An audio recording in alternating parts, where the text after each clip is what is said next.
Hey everyone, welcome to another deep dive. Yeah. This time we're exploring the world of mindset. Mindset. We've Yeah. got some excerpts from Carol Dweck's book. Oh, So we're cool. going to be talking all about how our beliefs about, our abilities really shape our lives. It's really interesting stuff. Yeah. It goes way beyond just like positive thinking and affirmations and stuff like that. Right. Dweck really gets into like the science of it, like Yeah. what's going on in our brains when we're talking about fixed mindsets versus growth mindsets. Right. And it's not just like, an interesting thing to think about. It actually has real world implications. Oh yeah, Yeah. impacts everything Yeah. from how we learn new things Yeah. to how we handle relationships, even how companies are run. Yeah. We're going to get into some pretty surprising stuff. Oh yeah. Like, did you know that like praising intelligence can actually backfire? Yeah, it's counterintuitive. Yeah. And there's actually like a link between mindset and bullying. It's crazy how deep this goes. Yeah. So let's start with the basics. Um, the book lays out this core idea of mindset, Right. and it's basically your belief about whether your qualities, Yeah. like your intelligence or your talent, are like fixed Right. things you're born with, Mm-hmm.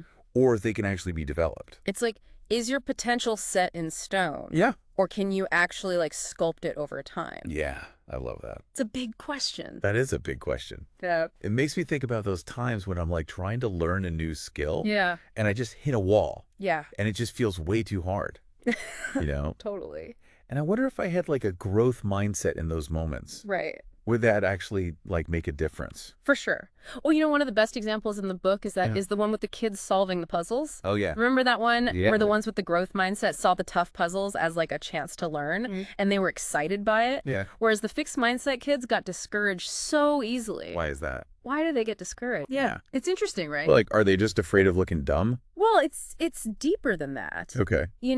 Dweck really argues that it comes down to how you define success. Okay. Like for a fixed mindset person, success is about validating their existing abilities, Okay. proving they're already good enough. So it's more about like preserving their ego. Totally. Yeah. Protecting their ego, Okay. and challenges threaten that self-image. So they don't want to do anything that might Oh. make them Wait. less smart or less talented. They don't want to risk looking bad, I got it. so they avoid challenges.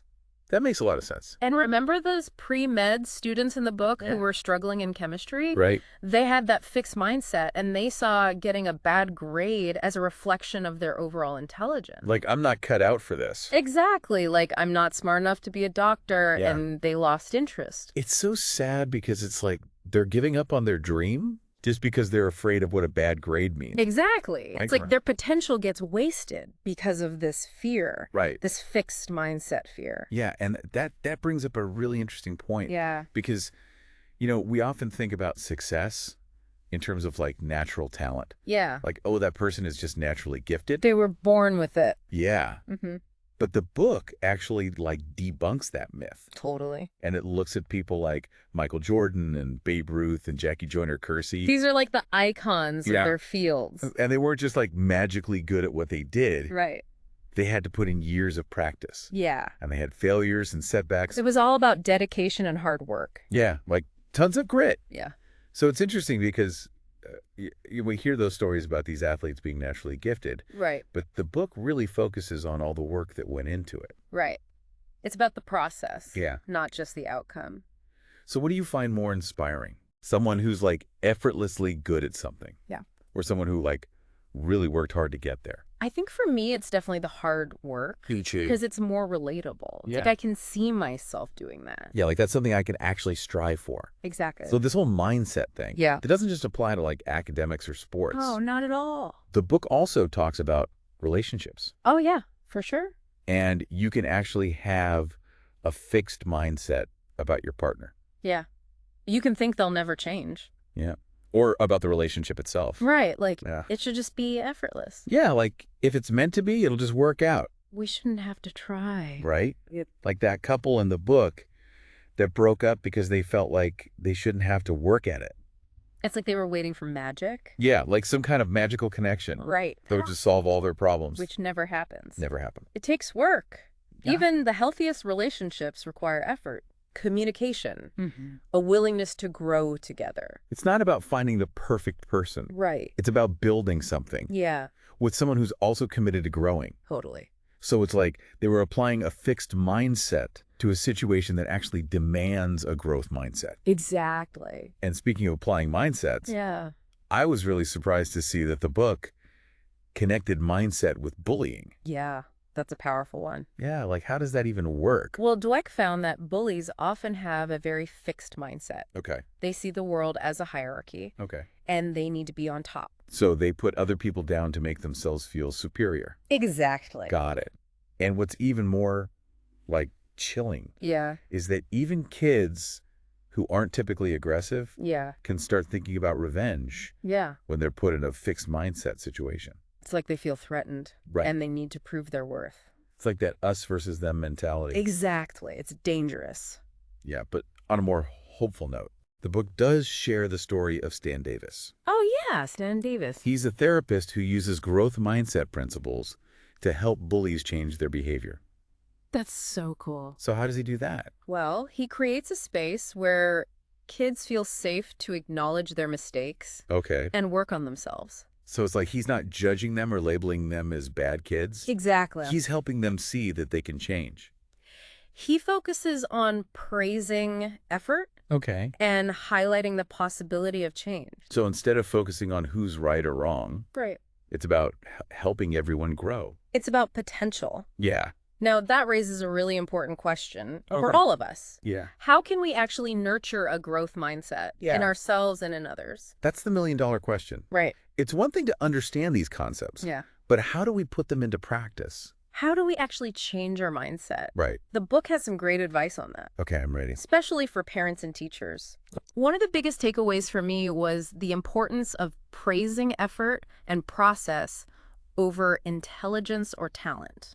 Okay, so like instead of saying, you're so smart, Right. you would say something like, wow, you really stuck with that problem. Yeah. Even when it got tough, I'm impressed with your persistence. Exactly. It's about shifting the focus Yeah, from innate ability to the learning process. I like that. And there's actually this amazing program called Brainology. I've heard of that. Have you heard of that? Yeah. It teaches kids about how the brain can grow and change through learning. Yeah, it's like giving them a visual understanding Yeah, of how their efforts are actually shaping their brain. exactly. Yeah. It's pretty It cool. must be so empowering for them. It is. It takes away that sense of like, I'm just not good at math Yeah. and replaces it with my brain can get better at math if I put in the work. That's huge. Yeah. Especially for kids who have struggled in school Right. and they've kind of internalized that message Yeah. that they're just not smart.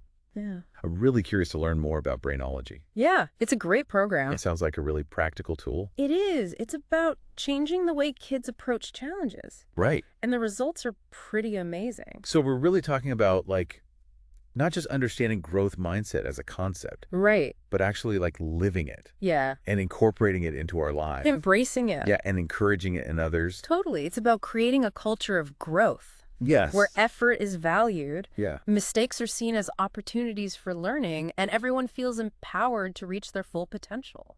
I love that. And it's not just for kids. No, not at all. We can all benefit from this. Absolutely.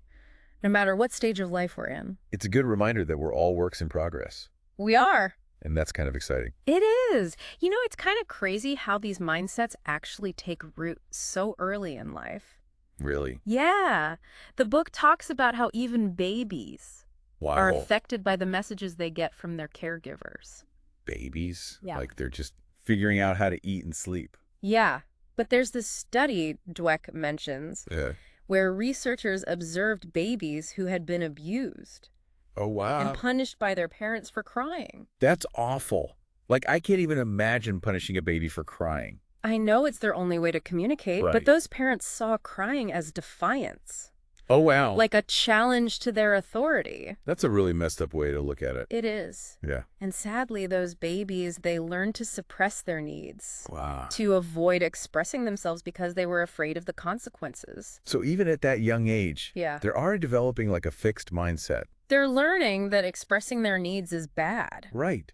It makes me think about how even parents with the best intentions can accidentally pass on a fixed mindset to their kid. Oh, absolutely. It's often disguised as wanting their kids to succeed, to be the best. Like the best student. Yeah, they push for perfect grades, they praise achievements, and they accidentally reinforce the idea that intelligence is the most important thing. Right. It's like you're saying, I'll love you more if you're successful. Yeah, it creates so much pressure. It does. It can lead to kids becoming risk-averse, Yeah. afraid to try new things. Because they don't want to disappoint their parents. Right. Or be seen as anything less than perfect. Exactly. There's that example in the book about the couple Oh, yeah. who discouraged their son from going to a specialized high school because they were afraid it would hurt his chances of getting into Harvard. They were so focused on that outcome Yeah. that they forgot about their son's actual, passions and interests. Exactly. It's a classic example of how a fixed mindset can limit a child's potential. Right.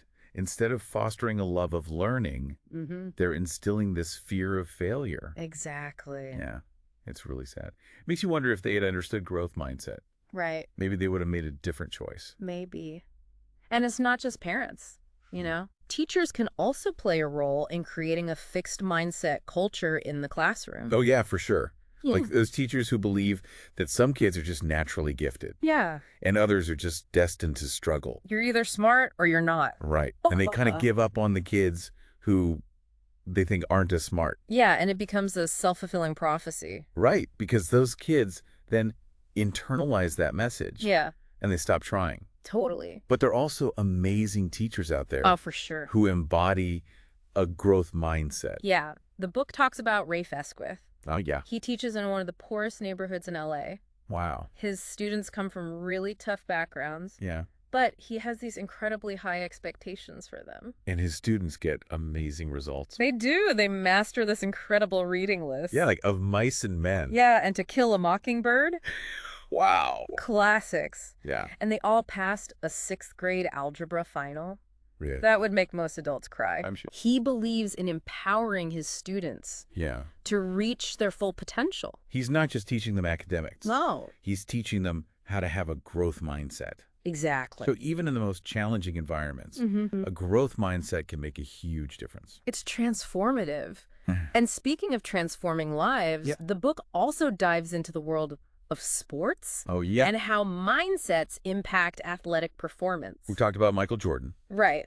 But there's also Babe Ruth and Jackie Joyner-Kersee. All incredible athletes Yeah. who reached the top of their game. And it wasn't just because of natural talent. Right. It was because of their dedication and their hard work. They had this drive to constantly improve. Yeah, to push themselves beyond their limits. Yeah. And it's not just physical training. Okay. It's mental toughness, too. Being able to stay focused and motivated even when things are tough. Exactly. That's where mindset comes in. Right. The book talks about legendary basketball coach John Wooden, who led the UCLA Bruins to 10 NCAA championships. Wow. He was famous for his pyramid of success. I've heard of that. Have you? It Yes. outlines the principles for achieving success. So I'm guessing growth mindset was at the top of the pyramid. Close. Okay. Hard work, enthusiasm, and a love of learning. Okay. Those were the foundation. He was all about building character Yeah. alongside skills. It wasn't just about winning. It was about developing people. And then you contrast that with someone like Pedro Martinez, Oh, yeah. who was this incredibly talented pitcher. Yeah, he had the talent. But he kind of self-destructed when the pressure was on. He had that fixed mindset. So he had the talent, but not the mindset to match. Right. He was more concerned with protecting his ego. Then actually contributing to the team. Exactly.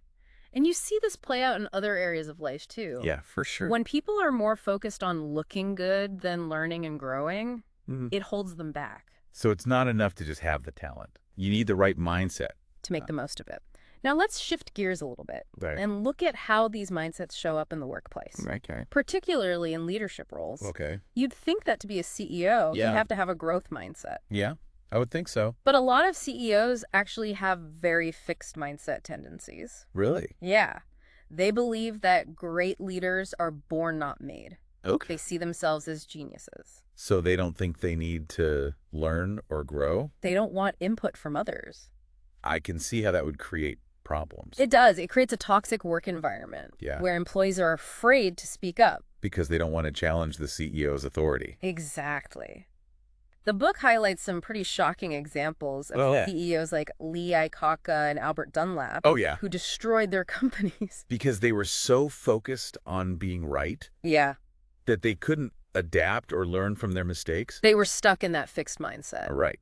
And they ended up hurting their companies in the process. Exactly. But on the flip side, Okay. there are also CEOs who embody a growth mindset. Who are more open to feedback and willing to learn. Right, like Lou Gerstner. Oh, yeah. He was brought in to turn around IBM Mm-hmm. when it was on the brink of collapse. Wow.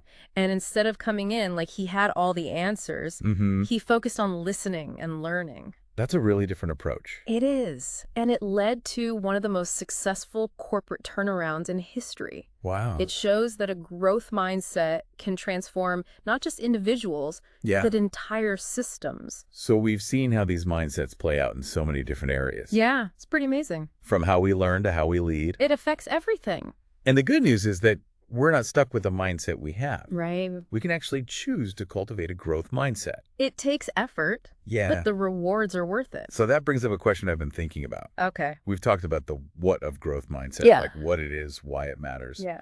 But how do we actually change our mindset? That's the big question. Yeah. Like it sounds kind of daunting. Yeah. It does sound kind of daunting. It's like, how do you just like decide to change how you think about yourself? Well, it's not like flipping a switch, you know? Right. The book makes it clear that it's a journey. It's not a quick fix. So where do you even begin?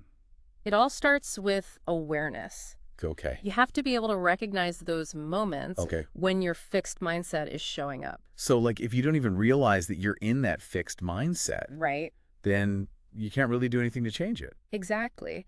And the book actually suggests this really interesting exercise. Okay. Identify your fixed mindset persona. Your fixed mindset persona. The fixed mindset persona. Yeah, like give it a name and a personality. Okay, I'm intrigued. Think of it as like the voice in your head Okay. that embodies all those fixed mindset tendencies. Oh, like that little voice that's like, you're not good enough. Exactly. Or like, what if you fail? That's the one.